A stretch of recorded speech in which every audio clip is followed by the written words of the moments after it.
আসসালামু আলাইকুম। শুরু করছি জনপদের খবর। আমি রিদিতা রাজা। এখনকার এই সংবাদ আয়োজন একই সঙ্গে চ্যানেলের ইউটিউব চ্যানেল এবং চ্যানেলের ওটিটি প্ল্যাটফর্ম আইস্ক্রিনে লাইভ স্ট্রিম হচ্ছে। অপরাধী নির্মূল না হওয়া পর্যন্ত সারা দেশে অপারেশন ডেভিল হান্ট চলবে বলে জানিয়েছেন স্বরাষ্ট্র উপদেষ্টা অবসরপ্রাপ্ত লেফটেন্যান্ট জেনারেল মোহাম্মদ জাহাঙ্গীর আলম চৌধুরী।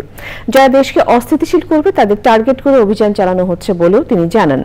গাজীপুর সহ বিভিন্ন স্থানে আটক করা হয়েছে অন্তত 85 জনকে। রাজধানী ফার্মগেটে মৃত্তিকা সম্পদ ইনস্টিটিউটে নবনির্মিত ভবন উদ্বোধন করে এসব কথা বলেন স্বরাষ্ট্র উপদেষ্টা। লালা নসিনের রিপোর্ট। গাজীপুরে সাবেক মন্ত্রী আকমা মোজাম্মেল হকের বাড়িতে ছাত্র জনতার উপর হামলার ঘটনার পর শনিবার রাত থেকে শুরু হয় যৌথ বাহিনীর সমন্বয়ে অপারেশন ডেভিল হান্ট। অভিযানে বেশ কয়েকজনকে আটক করা হয়েছে। গুরুত্বপূর্ণ স্থানগুলোতে টহল দিচ্ছে যৌথ বাহিনীর সদস্যরা। যারাই জনগণকে অশান্ত করবে, যারা জনগণের বিরুদ্ধে দাঁড়াবে, যারা জনগণকে ঘুমাতে দিবে না বলে ডিক্লেয়ার দিবে, তাদেরকে আমরা আইনে নিয়ে আসবো। নোয়াখালীর হাতিয়ায় যৌথ বাহিনীর অভিযানে ইউপি চেয়ারম্যান সহ বেশ কয়েকজনকে আটক করা হয়েছে। রাজধানীর ফার্মগেটে মৃত্তিকা সম্পদ ইনস্টিটিউটের নবনির্মিত ভবন উদ্বোধন করে অপারেশন ডেভিল হান্ট নিয়ে সাংবাদিকদের প্রশ্নের জবাব দেন স্বরাষ্ট্র উপদেষ্টা। ডেভিল মানে কি? শয়তানের তো টার্গেট এটাই। যারা দেশকে অস্থিতিশীল করার চেষ্টা করে, এই ক্ষেত্রে যারা আইন অমান্য করে, দুষ্কৃতিকারী এবং সন্ত্রাসী, তারা এইটার টার্গেট।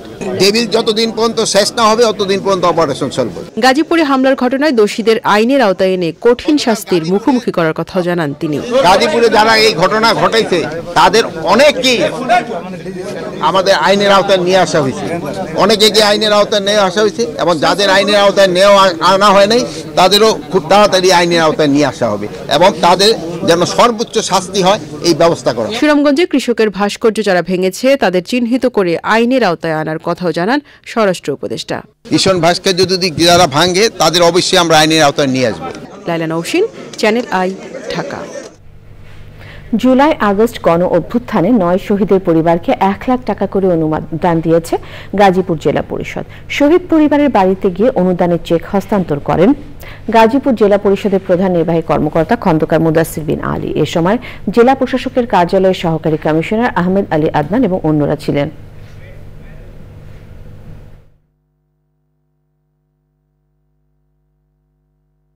জুলাই আগস্ট গণ অভ্যুত্থানে 20 শহীদদের পরিবারের সাথে সাক্ষাতের কর্মসূচি হিসেবে আজকে আমরা গাজীপুর জেলার শহীদ পরিবারের সাথে সাক্ষাৎ করছি এবং ওনাদের খোঁজখবর নিচ্ছি। সাথে সাথে জেলা পরিষদের পক্ষ থেকে 1 লাখ টাকার আমরা সহযোগিতা করছি। মূলত আমরা শহীদ পরিবার কেমন আছেন, ওনাদের অবস্থা এবং ওনাদের খোঁজখবর নিতেই আমরা আজকে এখানে এসেছি। ধর্ম উপদেষ্টা ডক্টর আফম খালিদ হোসেন বলেছেন, দেশে মানুষের মধ্যে মতপার্থক্য রয়েছে, অতীতে ছিল, এখনো আছে, আগামীতেও থাকবে। আশুলিয়ায় কাইচাবাড়ি রোডে বাংলাদেশ জমিয়তে আহলে হাদিস আয়োজিত মুসলিম জীবনে সুন্নাহর গুরুত্ব বিষয়ে আন্তর্জাতিক মহাসম্মেলনে তিনি এসব কথা বলেন। বাংলাদেশ জমিয়তে আহলে হাদিসের সভাপতি অধ্যাপক আব্দুল্লাহ ফারুকের সভাপতিত্বে সম্মেলনে বিশেষ অতিথি ছিলেন সৌদি আরবের ধর্ম মন্ত্রণালয়ের প্রধান উপদেষ্টা শাইখ মোহাম্মদ বিন আব্দুল ওয়াহিদ আল আরিফি।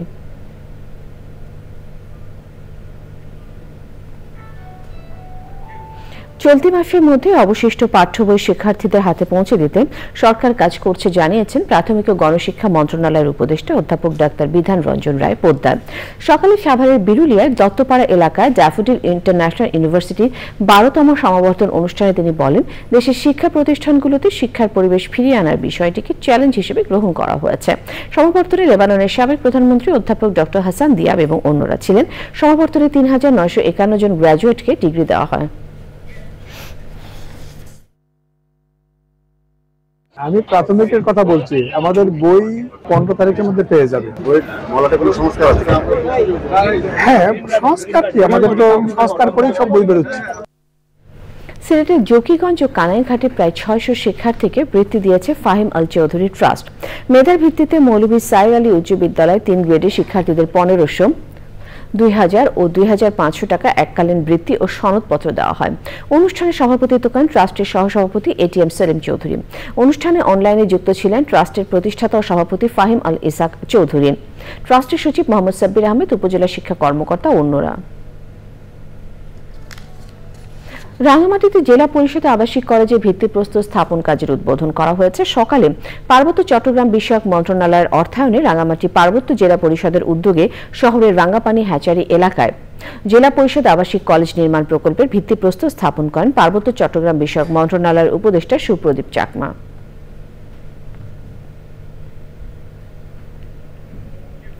এবার ঠাকুরগাঁওয়ের প্রাচীনতম সুবিশাল রামরায় দিঘি যেন পরিযায়ী পাখিদের অভয়ারণ্য। প্রায় 2 যুগ ধরেই বিভিন্ন প্রজাতির পাখির দেখা মেলে দিঘিতে। পাখির কলকাকলিতে মুখর আশপাশের প্রাণ প্রকৃতি। ঐতিহাসিক রামরায় বিলের সৌন্দর্যে বাড়তি মাত্রা যোগ করেছে পরিযায়ী এসব পাখি। এটিএম শামসুজ্জোহার পাঠানো তথ্য ভিডিওটি সাবিনা হাসানের রিপোর্ট। ঠাকুরগাঁও জেলা শহর থেকে প্রায় 40 কিলোমিটার দূরে প্রাকৃতিক সৌন্দর্যে ঘেরা রামরাই দিঘির অবস্থান। দিঘির স্বচ্ছ জলে দিনভর লুকোচুরি আর জলকেলিতে ব্যস্ত পানশাল, পানকৌড়ি, বালিহাঁস, পাতিহাঁস সহ নানা প্রজাতির হাজারো পরিযায়ী পাখি। এমন নৈসর্গিক সৌন্দর্যের টানে প্রাচীনতম এই দিঘির পাড়ে ছুটে আসেন প্রকৃতিপ্রেমীরা। এই সুন্দর সুন্দর অতিথি পাখিদের দেখতে আমাদের রানীশঙ্কল থেকে বিভিন্ন জায়গা থেকে এর আশেপাশে এলাকা থেকে অনেক দর্শনার্থী আসে। আর এই অতিথি পাখি দেখে আমাদের বাচ্চাগুলো অনেক আনন্দিত হয়। সত্যি আমার এই অতিথি পাখিগুলো দেখে আমার ভীষণ ভালো লাগলো।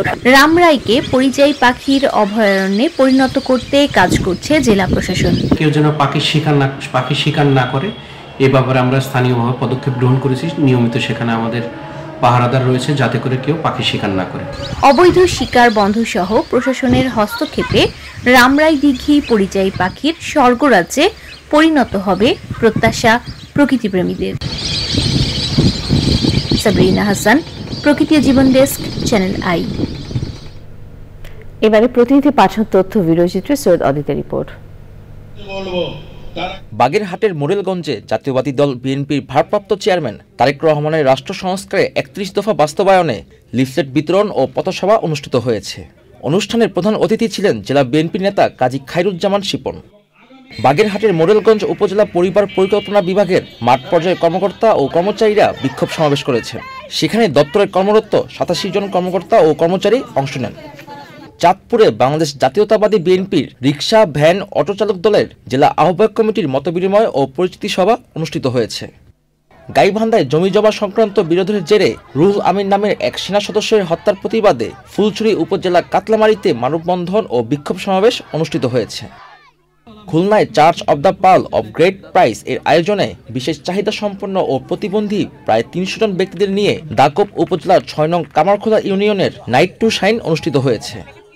কিশোরগঞ্জের কটিয়াদীতে রাষ্ট্র কাঠামো সংস্কারের 31 দফা প্রচারে সমাবেশ অনুষ্ঠিত হয়েছে। সেখানে প্রধান অতিথি ছিলেন জেলা বিএনপির যুগ্ম সাধারণ সম্পাদক ও স্বেচ্ছাসেবক দল কেন্দ্রীয় কমিটির সাবেক আন্তর্জাতিক বিষয়ক সম্পাদক শহীদুজ্জামান কাকন। ময়মনসিংহের মুক্তাগাছায় সাবেক জ্বালানি ও খনিজ সম্পদ প্রতিমন্ত্রী একেএম মোশাররফ হোসেন স্মৃতি ক্রিকেট টুর্নামেন্টের উদ্বোধন করা হয়েছে। টুর্নামেন্টের উদ্বোধন করেন উপজেলা বিএনপির যুগ্ম আহ্বায়ক মোহাম্মদ কামরুজ্জামান লেবু।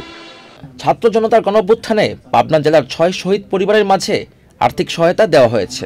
জেলা পরিষদের অর্থায়নে আর্থিক সহায়তা প্রদান করেন রাজশাহী বিভাগীয় কমিশনার খন্দকার আজিম আহমেদ।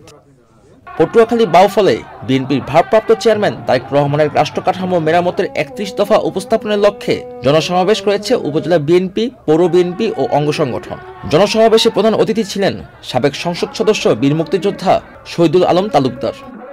মিলিব মেলাবো জীবনের রোদে প্রতিপাদ্যে পটুয়াখালী সরকারি উচ্চ বিদ্যালয়ের পুনর্মিলনী 2025 অনুষ্ঠিত হয়েছে। সাভারের প্রাক্তন ছাত্র সমিতির উদ্যোগে পটুয়াখালীর বিভিন্ন ব্যাচের প্রায় 400 জুবিলিয়ান পরিবারের সদস্যরা অংশ নেন। সৈয়দ অদিত, চ্যানেল আই।